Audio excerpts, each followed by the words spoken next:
Hello, my name is Inga. I'm a Ukrainian journalist, and I want the world to know everything about war in Ukraine. So I will do on this channel programs in three languages: English, Ukrainian, and Russian. And I will speak only with famous and professional speakers. And now my guest is Sergiy Fursa, investment banker. Hello, Sergiy. Hi. Okay, this week, the Swiss edition of Neue Zürich Zeitung published an article by Russian sociologist and oppositionist Georgy Yudin, and it's called Alas, it's not about the Russians, about the moral responsibility of the leaders of the West for the war in Ukraine. Sergey, do you agree with this? Russian people are not guilty. Not, I'm not. Fully disagree with this article, and especially I think very dangerous. Because why it's very dangerous? Just imagine that Germany, people in Germany in 1945 will tell you, "Oh, it's only Hitler's fault, but Germans are not guilty. So please go away, and we will live our lives without any rethinking what was happened."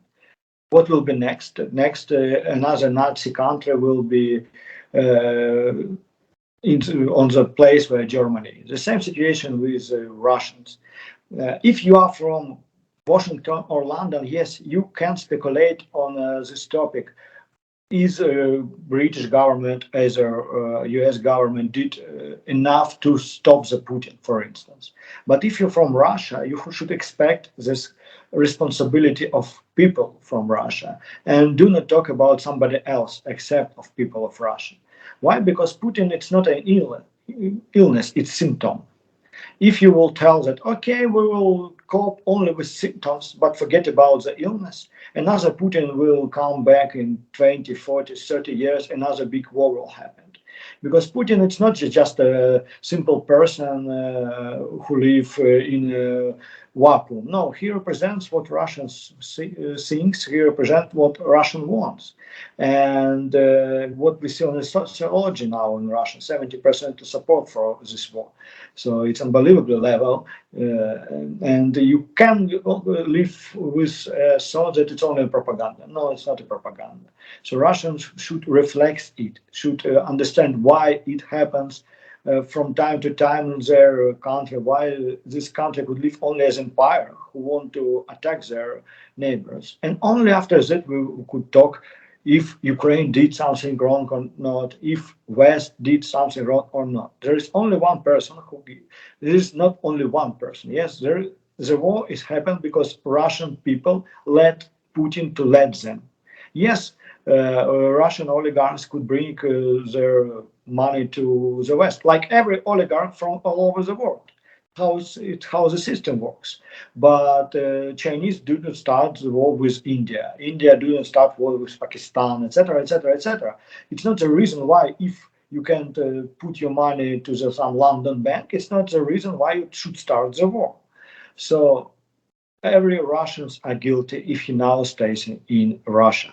Yes, some of them try to do something, but again, it's collective responsibility for every people who let Putin to be in power, because Putin it's not a maniac who accidentally became the head of the state. No, he had a long way, and through this long way, Russia lets him to do something, to take their rights, to stall elections, to start to kill opposition in Russia. It always step by step tolerated by Russian people. So who is responsible? Russia itself. Russia as a country who elected this guy, who give him a legacy to do what he's doing now. So I think it's very important. It's very important for the all Russian neighbors, first of all, that we will put all responsibility for Russian people, and they, after Putin will die, for instance, yes, or left, or whatever it happens, they should pay for all they have done. We should push on Russia till they still will believe in that, for instance, they want to be empire or want to keep Crimea. Yes, or just ask every Russian what they should do with Crimea. And every single Russian will tell you, "Oh, Crimea is our place. No, no way. We can't give it to Ukraine back." So they tolerate this annexation. If they tolerate this annexation, they would never change back to the normal countries that respect rule of law. Till they do not accept that all these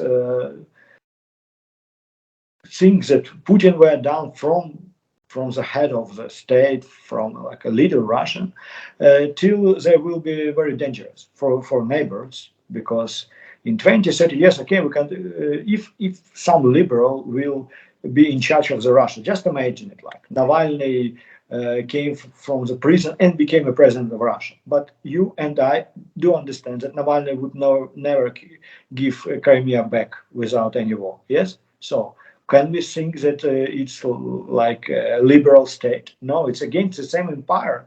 People of that empire still believe that they were right when they were taking Crimea off.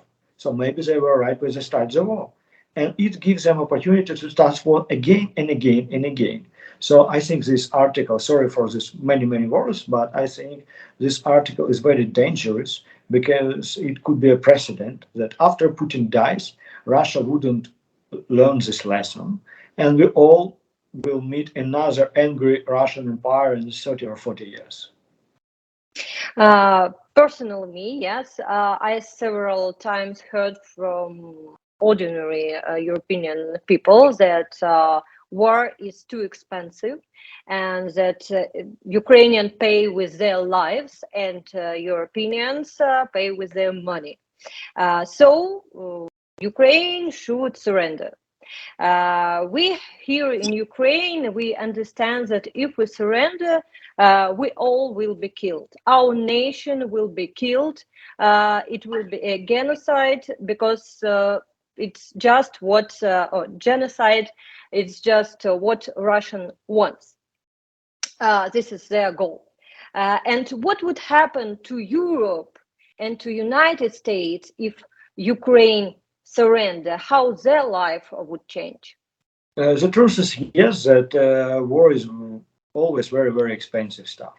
But Europeans should understand that we were worried about GDP drop, but now we are worried about bombs dropping on our heads. So they just shouldn't repeat our mistakes. What are the most effective sanctions for against the Russia? Okay, I don't think there is one big sanction that already implemented it is it most effective. The huge influence was when Russian assets of Russian National Bank was frozen. Very important also this process of isolation of Russia because it led to stagnation of its whole economy. And very important some future sanction that led to significant drop of Russian oil money because when we look now for the Russian budget, 70% of it now consists of money that comes from selling gas and oil. And we know that embargo should be implemented in the next 6 months, but again, it will have only limited impact on this money, especially taking into account very high prices on the markets, oil market and gas market. So very important to make another stop and put this limit for Russian oil price limit. So whatever price we have on the market, Russian oil should be selling only with not higher than, for instance, $40. And it will help a lot to limit the possibilities of Russia to kill Ukrainians because they had huge budget and with huge military budget, but it funded through selling oil and gas. If there is no such money, the Russian budget will suffer, significantly suffer, taking into account that there is no other ways of funding it. So we really need to limit all this cash flow that comes from West, from all over the world, for instance, from China or from India, when they're buying Russian oil and Russian gas. We ask our partners for sanctions to make them stronger, but in general, what they can afford, because if people in European countries live a bad life. So they will change this government to another that could support not Ukraine. Okay, it's a hard question, and that's why all these sanctions are sometimes limited or seems to be very slowly, because there is such a risk. There is a risk of populism, there is a risk of high inflation. That's why all the sanctions implemented step by step, based on financial analysis, based on possible effects. That's why, for instance, embargo not implemented day to day, and we got this 6 months temporary period for its implementation to give business, for instance, time to change its channels where they take. That's why Russian gas will still be selling on the European market this month and in a year, etc. So yes, every politician, as far as I understand, is limited in their actions. But we're already very grateful to European partners. We're already really grateful to this union that we have between US and European Union. It's really very, very, very important. And we do understand that Putin wasn't expected such union. I think for Ukrainians it's very, very impossible that this union will be stable. We need it to be implemented still in next few years. Russia blocks the export of Ukrainian grain from the Black Sea ports, and how much longer can the world wait? To what extent can this situation lead to hunger in certain regions? Okay, yes, it's a huge risk because Ukrainian is a major player on the market, and it's very important for Ukraine because we could lose this year about 10% of GDP due to the closed ports. But starving is another problem, and not only starving, but price increasing in specific regions and all over the world, because a major economical risk for this year is inflation. And now we got another driver for this inflation: food prices. Additional drivers that came from the blocking of the ports, that came through this Putin agenda, because he wants to block the port, because he wants people to be starved. And honestly, they're just telling it on their economical conference. It's their idea, and it's usual behavior of some terrorists. This problem could came from Asia on African regions because of higher prices for bread. First of all, higher prices of bread. We already should remind ourselves what happens in 2011 with Arabic Spring.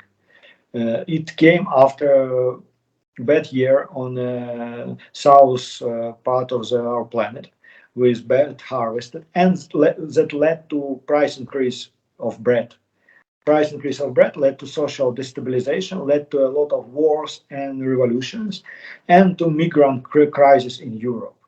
Putin could thought that he can make another chance for such a crisis, especially he pushes on the European part of this unity, because he could communicate with Scholz, Macron, Draghi, saying, okay, guys, if you will stay on the Ukrainian side, I will push another millions of migrants to your borders.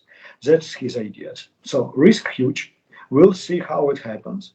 I'm not sure that we will have starving regions and people are dying, but definitely we now will have a problem of higher prices, thanks to inflation, thanks to money that was printed, and thanks to blocking of Ukrainian ports. And we already see some destabilization all over the world. We got Sri Lanka default, for instance, that came also due to high inflation. We got some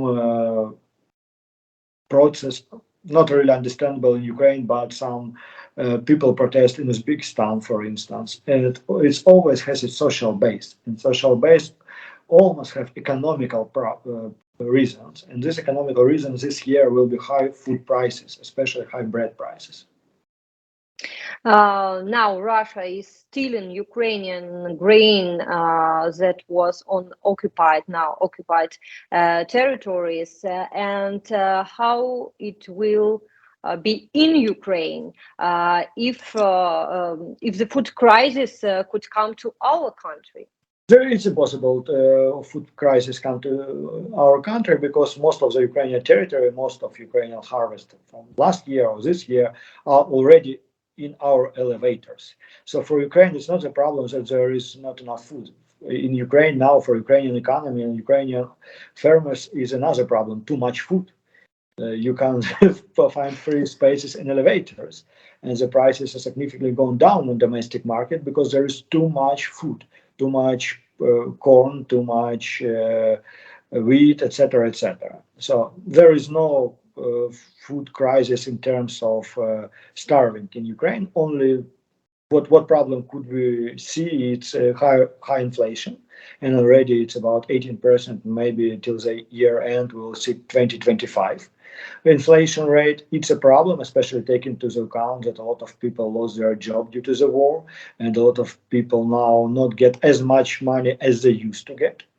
But it's not the case where Ukraine could starving. Yes, there is enough food for Ukraine, and yes, on occupied regions, Russians stealing everything. They stealing food, they stealing wheat, they stealing everything, as we can see on the pictures, and we can't do nothing with it. But the good news is that only small part of Ukrainian last year harvest was on the occupied territory. Bloomberg writes that the European Union plans to give more than 500 billion euro for the reconstruction of Ukraine after the end of the war. At the moment, some Ukrainian cities have been wiped off the face of the earth. Factories and bridges are destroyed, and every day Russian missiles strike new residential buildings. What damage has already been done to Ukraine, if we can say in money, yes, how much it, and is it possible to calculate a damage that could be if the war lasts for a year, for example? Okay, do not speculate on it. We can count only damage that already done, and it's about $100 billion. Mm-hmm. Okay. The Nord Stream gas pipeline will soon be under the repair, and Russia wants to use blackmail to achieve a precedent for circumventing sanctions. What is the way out for the European Union? This year, this winter will be very challenging, and we already do understand that Russia will use gas as a uh, like a military equipment. They always used it to against Ukraine. Now they will use it against Europe, and we see already significant drop in gas flows from Russia to Europe. Now Europe get only 30% of what they really needed, or what was in the contracts. And the next few weeks they will stop Nord Stream first, as they usually do in July. Maybe it they will not reopen it. We'll see. Yes, the Russia will blackmail Europe. Russia want to make some economical crisis in Europe. Uh, it's quite possible that Europe and US will be in recession this year, but okay, it's just an economy, and it's not about personal lives of people lives or people deaths. I think Europe can cope with it. What we have seen already in May, Germany. Uh, Germany now Germany consumption of gas dropped significantly on 30%. I don't even understand how Germans did it. Russian blackmail led to significantly price increase, and now gas prices almost $2,000 per cubic meters is very high. But already it's led to drop of demand for gas in Europe. People change to some other sources of energy. Europe will change its infrastructure to get much more gas from Qatar, from United States, from African countries. And next year, Russia wouldn't have any leverage on Europe already because Europe will do such reforms as they need to do. So Russia uses the momentum. Yes, they could hurt Europe, they could hurt European economy, yes.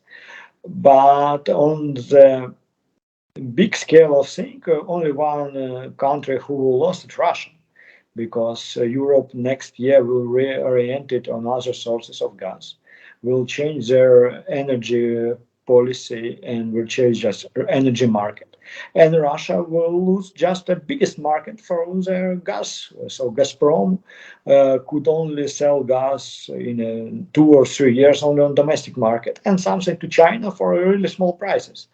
So it's like we used to say about Russia that they're bombing Voronezh by it, by doing such things. So maybe for other people, just to understand what is it, it's to shoot in their own leg. Russia is shooting now.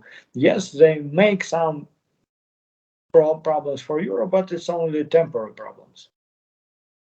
Putin puts pressure on Lukashenko so that Belarus enters the war on a full scale.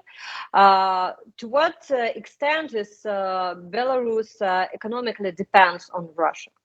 Russia, there is no Belarusian economy. It's only there is a parasite state on the Russian economy. The problem of Lukashenko, even before he became this illegal leader of Belarus, before he became not legal leader, yes, because Lukashenko didn't provide any reform, and he is just afraid to do any reforms. That's why Belarusian economy is not effective at all. They tried to implement Chinese model without 5 billion people that there is in China. So it doesn't work at all in Belarus. So it's not effective to live just to pay even social responsibilities, their pensions, etc. They need Russian money. And they used to be fully dependent of Russia, just for 100% dependent. And that's why Lukashenko have no real possibility to turn away from Putin. Even before even before he destroyed every legacy of his presidency, the choice for him was to go to the West and start reform agenda. Go to IMF, start to implement reforms, start privatization, etc., etc., etc. But for Lukashenko, it always was a red line. And now he is fully dependent of Russia. If something will happen with Russian economy, Belarus will just blow up. Yeah, they're already in default, but like Russia in default and Belarus in default, Belarus in default. Yes, to be more polite to Belarusian people. So there is no real economy in Belarus. The countries of the democratic world are helping Ukraine with money and with a weapon. However, Europe finances Russia by buying gas and other minerals. If the balance is the same, how many years can the war continue? Okay, but I don't think that it's correct question because balance would be the same. Because what we see now is how an oil embargo, process on the gas market, possible rooftop for Russian oil price. So it's not a trend that we could speculate will take another 2, 3, 5 years. No way. Yes, currently Russia except from not from Europe itself, yes, from European consumption. It's very important because consumers are not countries. Consumers are just economical agents, people, entities, etc., etc., etc. So it's not like budget of Germany gives Ukraine 1 billion and at the same time it gives to Russia 5 billion. No, it's not a Germany budget. Yes, it's a budget of consumers. So currently, yes, currently it's pro-Russian positioning, yes, but I think in 2, 3 years we already will see significant drop of all these cash flows that came from Europe to Russia. Even I think in January we will see completely different picture. Sergiy, thank you very much. It was Sergiy Fursa, investment banker. I want to say thank you for everyone who is interested in Ukraine situation in the war, and so subscribe. You will have more videos in English about us. So thank you very much and bye.